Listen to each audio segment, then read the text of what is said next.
Bible ರಕ್ಷಣೆ ಕುರಿತು ಭಾಳ ಸ್ಪಷ್ಟವಾಗಿರ್ತದೆ. ನೀನು ಎಷ್ಟೊಂದು ಒಳ್ಳೆಯ ನಂಬುದ್ರ ಮೇಲೆ ಅದು ಅವಲಂಬಿಸಿಲ್ಲ. ಭಾಳಷ್ಟು ಜನರು ತಾವು ತುಂಬ ಉತ್ತಮರನ್ನು ಭಾವಿಸ್ಕೊಳ್ತಾರೆ ಮತ್ತು ತಾವು ಖಂಡಿತವಾಗಿ ಪರಲೋಕಕ್ಕೆ ಹೋಗುರೆಂಬುದಾಗಿ ಹೇಳ್ಕೊಳ್ತಾರೆ. ಆದರೆ ಬೈಬಲ್ ಹೇಳುತ್ತದೆ ಎಲ್ಲರೂ ಪಾಪ ಮಾಡಿ ದೇವರ ಮಹಿಮೆಯನ್ನು ಕಾರಣವಾಗಿದ್ದಾರೆ. ಬೈಬಲ್ ಹೇಳುತ್ತದೆ ನೀತಿವಂತನಿಲ್ಲ ಒಬ್ಬನೂ ಇಲ್ಲ ಎಂಬುದಾಗಿ. ನಾವು ನೀತಿವಂತನಲ್ಲ, ನೀನು ನೀತಿವಂತನಲ್ಲ. ಮತ್ತು ನಮ್ಮ ಒಳತಿನ ಪರಲೋಕ ಹೋಗುವುದಾದಲ್ಲಿ ನಮ್ಮೊಳಗೆ ಒಬ್ಬರೂ ಪರಲೋಕ ಹೋಗಲಾಗ್ತಿರಲಿಲ್ಲ. ಅಲ್ಲದ ಪ್ರಕಟಣೆ 21 ಬೈಬಲ್ ಹೀಗೆ ಹೇಳ್ತದೆ, ಆದರೆ ಹೇಡಿಗಳು, ನಂಬಿಕೆ ಇಲ್ಲದವರು, ಅಸಹ್ಯವಾದರಲ್ಲಿ ಸೇರಿದವರು, ಕೊಲೆಗಾರರು, ಜಾರರು, ಮಾಟಗಾರರು, ವಿಗ್ರಹಾರಾಧಕರು, ಎಲ್ಲ ಸುಳ್ಳುಗಾರರು ಸಿಕ್ಕು ಪಾಲ ಬೆಂಕಿ ಗಂಧಗಳು ಕೆರೆ, ಅದು ಎರಡನೇ ಮರಣ. ನಾನು ಮುಂಚೆ ಸುಳ್ಳು ಹೇಳಿದ್ದೇನೆ, ಪ್ರತಿಯೊಬ್ಬರು ಸುಳ್ಳು ಹೇಳಿದ್ದಾರೆ. ಆದ್ದರಿಂದ ನಾವೆಲ್ಲರೂ ಪಾಪ ಮಾಡಿದ್ದೇವೆ ಮತ್ತು ನಾವು ಸುಳ್ಳು ಹೇಳೋದಕ್ಕಿಂತಲೂ ಘೋರ ಪಾಪಗಳನ್ನು ಮಾಡಿದ್ದೇವೆ. ನಾವು ಪ್ರಾಮಾಣಿಕವಾಗಿ ಹೇಳೋಣ, ನಾವೆಲ್ಲರೂ ನರಕಕ್ಕೆ ಹೋಗ್ಯರು. ಆದರೆ ಬೈಬಲ್ ಹೇಳುತ್ತದೆ, ಆದರೆ ನಾವು ಪಾಪಿಗಳಾಗಿದ್ದವಳು ಕ್ರಿಸ್ತ ನಮಗೋಸ್ಕರ ಪ್ರಾಣ ಕೊಟ್ಟದ್ರಲ್ಲಿ ದೇವರು ನಮ್ಮ ಮೇಲೆ ಇಟ್ಟಿರುವ ತನ್ನ ಪ್ರೀತಿಯನ್ನು ಸಿದ್ಧಾಂತಪಡಿಸಿದನು. ಯೇಸು ನಮ್ಮನ್ನು ಪ್ರೀತಿಸಿದ್ದರಿಂದ ಭೂಮಿಗೆ ಬಂದನು, ಆತನು ಶರೀರದಾಗಿ ಬಂದ ದೇವರಾಗಿದ್ದನು. ಬೈಬಲ್ ಹೇಳುತ್ತದೆ, ಆದರೆ ದೇವರು ಮಾನವ ರೂಪವನ್ನು ಧರಿಸಿದನು, ಆತನು ಪಾಪರಹಿತ ಜೀವನ ಜೀವಿಸಿದನು. ಆತನು ಯಾವ ಪಾಪವನ್ನು ಮಾಡಲಿಲ್ಲ. ಅವರು ಆತನು ಹೊಡೆದರು, ಆತನ ಮೇಲೆ ಉಗುಳಿದರು, ಆತನು ಶಿಲುಬೆಗೆ ಜಡಿದರು. ಆತನು ಶಿಲುಬೆ ಮೇಲೆ ಇದ್ದಾಗ ಆತನೇನ ಸ್ವಂತ ನಮ್ಮ ಪಾಪಗಳನ್ನು ತನ್ನ ಮೇಲೆ ಹೊತ್ತುಕೊಂಡು ಎಂದು ಬೈಬಲ್ ಹೇಳುತ್ತದೆ. ಆದ್ದರಿಂದ ನೀನು ಮಾಡಿದ ಪ್ರತಿಯೊಂದು ಪಾಪ ಮತ್ತು ನಾನು ಮಾಡಿದ ಪಾಪವು ಯೇಸುವನ ಪಾಪಿಯಾಗಿ ಮಾಡಿತ್ತು. ಆತನು ನಮ್ಮ ಪಾಪಗಳಿಗೆ ದಂಡಿಸಲ್ಪಟ್ಟನು. ಆತನು ಮರಣಿಸಿದಾಗ ಆತನ ಶರೀರವನ್ನು ತೆಗೆದುಕೊಂಡು ಹೋಗಿ ಸಮಾಧಿಯಲ್ಲಿ ಇಟ್ಟರು. ಆತನು 3 ರಾತ್ರಿ 3 ಹಗಲು ಪಾತಾಳಕ್ಕೆ ಇಳಿದು ಹೋಯಿತು. 3 ದಿನಗಳ ಬಳಿಕ ಆತನು ಸತ್ತರೊಳಗಿಂದ ಪುನಃ ಜೀವಿತನಾಗಿ ಎದ್ದನು. ಆತನು ತನ್ನ ಕೈಗಳಿನ ರಂಧ್ರವನ್ನು ಶಿಷ್ಯರಿಗೆ ತೋರಿಸಿದನು. ಯೇಸು ಸರ್ವರಿಗಾಗಿ ಸತ್ತನೆಂಬುದಾಗಿ ಬೈಬಲ್ ಸ್ಪಷ್ಟವಾಗಿ ತಿಳಿಸ್ತದೆ. ಆತ ನಮ್ಮ ಪಾಪಗಳಿಗಾಗಿ ಮಾತ್ರ ಸರ್ವಲೋಕದ ಪಾಪಗಳಿಗೆ ಸತ್ತನೆಂದು ಬೈಬಲ್ ಹೇಳುತ್ತದೆ. ಆದರೆ ರಕ್ಷಣೆ ಹೊಂದಬೇಕಾದ್ರೆ ನಾವು ಏನು ಮಾಡಬೇಕು? ಒಂದು ಕಾರ್ಯವಿರುತ್ತದೆ. ಬೈಬಲ್ನಲ್ಲಿ ಅಪೊಸ್ತಲರ ಕೃತ್ಯ ಪುಸ್ತಕದಲ್ಲಿ ಈ ಪ್ರಶ್ನೆ ಇದೆ, ನನ್ನ ರಕ್ಷಣೆ ಹೊಂದಕ್ಕೆ ಏನು ಮಾಡಬೇಕು? ಅದಕ್ಕೆ ಅವರು, ಕರ್ತನಾದ ಯೇಸುವಿನ ಮೇಲೆ ರಕ್ಷಣೆ ನಂಬಿಕೆ ಇಡು, ಆಗ ನೀನು ರಕ್ಷಣೆ ಹೊಂದಿವಿ, ನೀನು ಮನೆಯವರು ರಕ್ಷಣೆ ಹೊಂದಿರು. ಇಷ್ಟೇ ವಿಷಯ ಹೊರತು ನೀನು ಚರ್ಚೆ ಸೇರಿಕಾಗ ರಕ್ಷಣೆ ಹೊಂದಿವಿ ಎಂದಾಗಲಿ, ದೀಕ್ಷಾ ಒಂದು ರಕ್ಷಣೆ ಹೊಂದಿದಾಗಲಿ ಅಲ್ಲ. ಒಳ್ಳೆಯವನಾಗಿ ಜೀವಿಸು ಆಗ ನೀನು ರಕ್ಷಣೆ ಹೊಂದಿ ಹೇಳಲಿಲ್ಲ. ನಿಮ್ಮ ಪಾಪಗಳಿಗಾಗಿ ಪಶ್ಚಾತ್ತಾಪಡು ಆಗ ರಕ್ಷಣೆ ಹೊಂದಿ ಎಂಬುದಾಗಿ ಹೇಳಲಿಲ್ಲ, ಇಲ್ಲವೇ ಇಲ್ಲ. ಆತನು ಹೇಳಿದ್ದು ನಂಬಿರಿ ಎಂದು.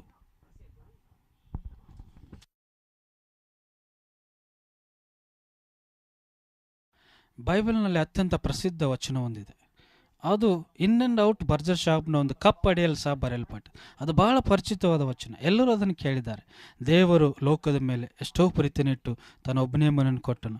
ಆತ ನಂಬುವ ಒಬ್ಬನಾದರೂ ನಾಶವಾಗದೆ ಎಲ್ಲರೂ ನಿತ್ಯ ಜೀವನ ಹೊಂದಬೇಕೆಂದು ಆತನನ್ನು ಕೊಟ್ಟನು. ನಿತ್ಯವಾದ ಅಂದರೆ ನಿತ್ಯವಾದದ್ದೇ, ಯುಗ ಯುಗಕ್ಕೂ ಎಂದರ ಅರ್ಥವಾಗಿದೆ. ಮತ್ತು ಯೇಸು ಹೀಗೆ ಹೇಳಿದರು, ನಾನು ಅವುಗಳಿಗೆ ನಿತ್ಯ ಜೀವನ ಕೊಡುತ್ತೇನೆ, ಅವು ಎಂದಿಗೂ ನಾಶವಾಗುವುದಿಲ್ಲ, ಅವುಗಳನ್ನ ಯಾರು ನನ್ನ ಕೈಗಳಿಂದ ಕಸ್ಕೊಳ್ಳಾರು. ಯೋಹಾನ 6:47 ಸಹ ಬೈಬಲ್ ಹೀಗೆ ಹೇಳುತ್ತದೆ, ನನ್ನ ನಂಬಿರುವ ಆತನು ನಿತ್ಯ ಜೀವನ ಹೊಂದಿದ್ದಾನೆಂದು ನಿಮಗೆ ನಿಜವಾಗಿ ಹೇಳುತ್ತೇನೆ. ಆದ್ದರಿಂದ ನೀವು ಯೇಸು ನಂಬಿಕೆ ಇಡುವುದಾದರೆ ನೀವು ನಿತ್ಯ ಜೀವನ ಹೊಂದಿರು ಎಂದು ಬೈಬಲ್ ಹೇಳುತ್ತದೆ. ನೀವು ಸದಾಕಾಲ ಜೀವಿಸಲಿವ್ರಿ, ನೀವು ನಿಮ್ಮ ರಕ್ಷಣೆಯನ್ನು ಕಳೆದುಕೊಳ್ಳಾರ್ರಿ, ಅದು ನಿತ್ಯವಾದದ್ದು. ನೀವು ಒಮ್ಮೆ ರಕ್ಷಣೆ ಹೊಂದಿದರೆ, ಒಮ್ಮೆ ಆತ ನಂಬಿಕೆ ಇಟ್ಟರೆ ನೀವು ನಿತ್ಯಕ್ಕೂ ರಕ್ಷಣೆ ಹೊಂದಿದವರು. ಅದು ಏನೇ ಸಂಭವಿಸಿದ್ರು ನಿಮ್ಮ ರಕ್ಷಣೆಯನ್ನು ಕಳೆದುಕೊಳ್ಳಾರ್ರಿ. ನಾನು ಹೋಗಿ ಒಂದು ಪಾಪವನ್ನು ಮಾಡಿದರೂ ಸಹ ದೇವರು ಅದಕ್ಕಾಗಿ ನನ್ನ ಭೂಮಿ ಮೇಲೆ ದಂಡಿಸೋಣ. ನಾನು ಹೋಗಿ ಒಬ್ಬನ ಕೊಲೆ ಮಾಡಿದದಕ್ಕಾಗಿ ದೇವರ ಶಿಕ್ಷೆ ಒಂದು ಖಂಡಿತ ಮಾಡೋಣ, ಜೈಲಿಗೆ ಹಾಕಲ್ಪಡೋನು, ಅಥವಾ ಇನ್ನೂ ಭಯಂಕರವೆಂದರೆ ಮರಣ ಶಿಕ್ಷೆ ಗುರಿಯಾಗ್ಯವನು. ಈ ಲೋಕ ನನಗೆ ಏನೇ ಶಿಕ್ಷೆ ಆಗಿ ದೇವರು ಕಠಿಣ ದಂಡನೆ ಅಂತ ಮಾಡೋನು, ಅದನ್ನು ನರಕಕ್ಕಂತೂ ಹಾಕೋದಿಲ್ಲ. ನಾನು ಈಗಾಗಲೇ ರಕ್ಷಣೆ ಹೊಂದಿದ್ದರಿಂದ ನಾನು ಮಾಡಿ ಯಾವ ಸಂಗತಿ ನರಕಕ್ಕೆ ಒಯ್ಯಲಾರದು. ಯಾಕೆಂದರೆ ಆತ ನಂಬುವ ಒಬ್ಬನಾದರೂ ನಾಶವಾಗೋದಿಲ್ಲ ಬೈಬಲ್ ಹೇಳುತ್ತದೆ. ದೇವರು ವಾಗ್ದಾನ ಮಾಡಿದ್ದಾರೆ, ಆತನು ಬದುಕುತ್ತಾನೆ ನಂಬುವವನು ಎಂದಿಗೂ ಸಾಯುವುದಿಲ್ಲ ಎಂದು ಹೇಳಿದ್ದಾನೆ. ಆದ ಕಾರಣ ಬೈಬಲ್ನಲ್ಲಿ ಘೋರ ಕೃತ್ಯಗಳನ್ನು ಮಾಡಿ ಹೇಗೋ ಪರಲೋಕಕ್ಕೆ ಬಾಧಿರದಲ್ಲ ವ್ಯಕ್ತಿಗಳ ಉದಾಹರಣೆ ನೋಡುತ್ತೇವೆ. ಹೇಗೆ ಸಾಧ್ಯವಾಯಿತು? ಅವರು ಒಳ್ಳೆಯವರಾಗಿದ್ದರಿಂದಲೋ? ಇಲ್ಲ, ಅವರ ಕರ್ತನ ದೇಶದ ಮೇಲೆ ಇಟ್ಟಿದ್ದರಿಂದಲೇ ಅವರ ಪಾಪಗಳು ಕ್ಷಮಿಸಲ್ಪಟ್ಟಿವೆ. ಇನ್ನು ಕೆಲವರು ಲೋಕದೃಷ್ಟಿಯಲ್ಲಿ ಉತ್ತಮವಾಗಿ ಬಾಳಿರ್ಬೋದು, ಆದರೆ ಅವರು ಯೇಸು ನಂಬಿಕೆ ಇಟ್ಟಿಲ್ಲವಾದರೆ ತಮ್ಮ ಪಾಪಗಳ ದಂಡ ಅನಿಸ್ಬೇಕಾಗಿ ನರಕಕ್ಕಾಗಿ ಹೋಗಬೇಕಾಗಬಹುದು. ನಾನು ಮುಖ್ಯವಾಗಿ ಒಂದು ವಿಚಾರನ ಗಮನಕ್ಕೆ ತರಲಿಚ್ಛಿಸ್ತೇನೆ. ನಾನು ಇದನ್ನು ತಪ್ಪದೆ ನಿಮ್ಮನ್ನು ತರಲು ಬಯಸುವ ಒಂದು ಸಂಗತಿ ಏನೆಂದರೆ, ಶಿಷ್ಯರು ಯೇಸುವಿಗೆ ಕೇಳಿದ ಒಂದು ಪ್ರಶ್ನೆ, ಸ್ವಲ್ಪ ಜನರು ಮಾತ್ರ ರಕ್ಷಣೆ ಹೊಂದುವರು? ಒಂದು ಉತ್ತಮವಾದ ಪ್ರಶ್ನೆ ಅಲ್ವಾ? ಬಹಳಷ್ಟು ಜನರು ರಕ್ಷಣೆ ಹೊಂದಿದ್ದಾರೋ ಅಥವಾ ಕೆಲವರು ಮಾತ್ರ ರಕ್ಷಿಸಲ್ಪಟ್ಟಿದ್ದಾರೋ? ಬಹಳಷ್ಟು ಜನರು ಪರಲೋಕಕ್ಕೆ ಹೋಗುವರು ನಿಮಗೆ ಎಷ್ಟು ಜನ ಭಾಷೆ? ಅಂದರೆ ಈ ಲೋಕದಲ್ಲಿ ಬಹುಪಾಲು ಜನರು ಪರಲೋಕಕ್ಕೆ ಹೋಗುವರು ನಂಬುತ್ತೀರಾ? ಉತ್ತರವೆಂದು ವಹಿಸಿರಿ. ಆತನ ಹೇಳಿದ ಮತ್ತಾಯ 7:13-14, ಇಕ್ಕಟ್ಟಾದ ಬಾಗಿಲಿನಿಂದ ಒಳಕ್ಕೆ ಹೋಗಿರಿ, ನಾಶಕ್ಕೆ ಹೋಗೋ ಬಾಗಿಲು ದೊಡ್ಡ ದಾರಿ ಅಗಲವು, ಅದರಲ್ಲಿ ಹೋಗುವರು ಬಹು ಜನ, ನಿತ್ಯ ಜೀವಕ್ಕೆ ಹೋಗುವಾಗಲಿ ಇಕ್ಕಟ್ಟು, ದಾರಿ ಬಿಕ್ಕಟ್ಟು, ಅದನ್ನು ಕಂಡುಹಿಡಿಯುವರು ಸ್ವಲ್ಪ ಜನ. ಆತನು ಇನ್ನೂ ಹೇಳಿದ್ದೇನೆಂದರೆ, ನನ್ನನ್ನು ಕರ್ತನೆ ಕರ್ತನೆ ಅನ್ನೋರೆಲ್ಲರೂ ಪರಲೋಕ ರಾಜ್ಯದಲ್ಲಿ ಸೇರುವನ್ನು ನೆನೆಸ್ಬೇಡ್ರಿ. ಪರಲೋಕದಲ್ಲಿ ನನ್ನ ತಂದೆ ಚಿದ್ದಂತೆ ನಡೆಯುವನೇ ಪರಲೋಕ ರಾಜ್ಯ ಸೇರುವನು. ಕರ್ತನೆ ಕರ್ತನೆ, ನಿನ್ನ ಹೆಸರಿನ ಮೇಲೆ ನಾವು ಬೋಧನೆ ಹೇಳಲಿಲ್ಲವೇ? ನಿನ್ನ ಹೆಸರಿನ ಮೇಲೆ ದೆವ್ವಗಳನ್ನು ಬಿಡಿಸಲಿಲ್ಲವೇ?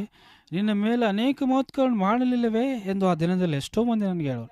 ಆಗ ನಾನು ಅವರಿಗೆ, ನಾನೆಂದು ನಿಮ್ಮ ಗುರುತು ಕಾಣೆನು, ಧರ್ಮವನ್ನು ಮೀರಿ ನಡೆಯುವರೆ, ನನ್ನನ್ನು ಬಿಟ್ಟು ತೊಲಗಿ ಹೋಗಿರಿ ಎಂದು ಎಲ್ಲರ ಮುಂದೆ ಹೇಳಿಬಿಡುವನು. ಮೊಟ್ಟ ಮೊದಲಾಗಿ ಲೋಕದ ಬಹುಪಾಲು ಯೇಸುವಿನ ನಂಬಿಕೆ ಇಡುವರಾಗಿ ಹೇಳಿಕೊಳ್ಳುವುದು. ಒಳ್ಳೆಯದೇನೆಂದರೆ ಈ ತರಗತಿಯಲ್ಲಿ ಬಹಳಷ್ಟು ಜನರು ಯೇಸುವಿನಲ್ಲಿ ನಂಬಿಕೆ ಇಡುವ ಒಪ್ಪಿಕೊಳ್ಳುತ್ತಾರೆ ಎಂದು ಸಂತೋಷಿಸ್ತೇನೆ.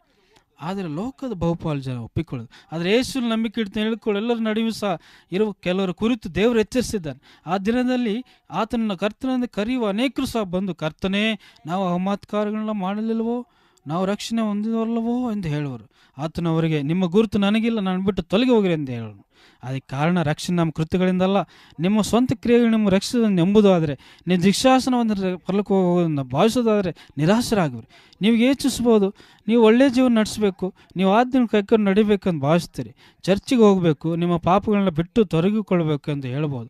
ನೀವು ನಿಮ್ಮ ಸ್ವಕಾರ್ಯಗಳಿಗೆ ವಿಶ್ವಾಸ ಇಡೋದಾದರೆ ಏಸು ಆ ದಿನ ನಿಮಗೆ, ನಿಮ್ಮ ಗುರುತು ನನಗಿಲ್ಲ, ನಾನು ಬಿಟ್ಟು ತೊಲಗಿ ಹೋಗಿರಿ. ಆತನು ಮಾಡಿರೋ ಕಾರ್ಯದಲ್ಲಿ ನೀವು ನಂಬಿಕೆ ಇಡಬೇಕು. ಆತ ನಿಮಗಾಗಿ ಸತ್ತ, ಉಣಲ್ಪಟ್ಟ, ಪುನರುತ್ಥಾನಗೊಂಡ, ಇದರಲ್ಲಿ ನೀವು ನಂಬಿಕೆ ಇಡಬೇಕು. ಅದೇ ನಿಮಗೆ ಪರಲೋಕ ಹೋಗಲು ಟಿಕೆಟ್. ನೀವು ಬೇರೆ ಸಂಗತಿಯಲ್ಲಿ ವಿಶ್ವಾಸ ಇಡೋದಾದರೆ, ನಾನೊಬ್ಬ ಉತ್ತಮ ಕ್ರೈಸ್ತ, ನಾನು ಎಲ್ಲ ಮಹತ್ಕಾರ್ಯ ಮಾಡಿದ್ದೇನೆ, ಅದರಿಂದ ಪರಲೋಕ ಹೋಗೋ ಒಂದು ಗ್ಯಾರಂಟಿ ಅಂದರೆ ಅದು ತಪ್ಪು. ಆತ ನೀವು ನಾನು ಬಿಟ್ಟು ತೊಲಗಿ ಹೋಗಿ ಎಂದು ಎನ್ನುವನು. ನೀವು ಯಾರೆಂದು ನನಗೆ ಅರಿಯರು, ನಾನು ಬಿಟ್ಟು ತೊಲಗಿ ಹೋಗಿರಿಂದ ಆತನು ಒಂದು ಸಮಯದಲ್ಲಿ ನಿಮಗೆ ಪರಿಚಯವಿತ್ತು ಅಂತ ಹೇಳಲಿಲ್ಲ. ಒಂದು ವೇಳೆ ನಿಮ್ಮನ್ನು ಆತನು ತಿಳಿದಿದ್ದರೆ ಅದು ನಿತ್ಯವಾದಿಂದ ಈ ಮುಂಚೆ ನಿಮಗೆ ಹೇಳಿದ್ದು ನೆನಪಿರಲಿ. ಒಮ್ಮೆ ಆತನ ಅರಿತರೆ ಆತನು ಸದಾಕಾಲ ಅರಿತಂತೆ. ಆಗ ನನ್ನನ್ನು ಬಿಟ್ಟು ತೊಲಗಿ ಆತನು ಹೇಳುವುದಿಲ್ಲ. ನನ್ನ ಮಕ್ಕಳು ನನ್ನ ಮಕ್ಕಳೇ. ಅದೇ ರೀತಿ ನಾವು ಆತನ ನಂಬಿಕೆ ಇಟ್ಟರೆ ಆತನ ಮಕ್ಕಳಾಗಿ ಇರ್ತೇವೆ. ನಾವು ಯಾವಾಗಲೂ ಆತನ ಮಕ್ಕಳಾಗಿ ಉಳಿತೇವೆ. ನಾವು ಕಪ್ಪು ಕುರಿ ಆಗಿರ್ಬೋದು, ಆದರೆ ದೇವರಿಂದ ಗೌರವ ಶಿಕ್ಷಲ್ಪಟ್ಟಿರ್ಬೋದು, ನೀವು ಎಲ್ಲಿ ನಿಮ್ಮ ಜೀವನ ಕೆಡಿಸಿಕೊಂಡಿರ್ಬೋದು, ಆದರೆ ನಿಮ್ಮ ರಕ್ಷಣೆ ನೀವು ಕಳೆದುಕೊಳ್ಳಾರೆ. ನೀವು ಒಮ್ಮೆ ರಕ್ಷಣೆ ಹೊಂದಿದರೆ ಅದು ಮುಗಿದ ವಿಷಯ. ಅಂತ್ಯ ದಿನಗಳ ವಿಷಯವಾಗಿ ನಾನು ಮುಂದೆ ಹೇಳಲು ಇಚ್ಛಿಸಿದ ಸಂಗತಿ ಇದೆ.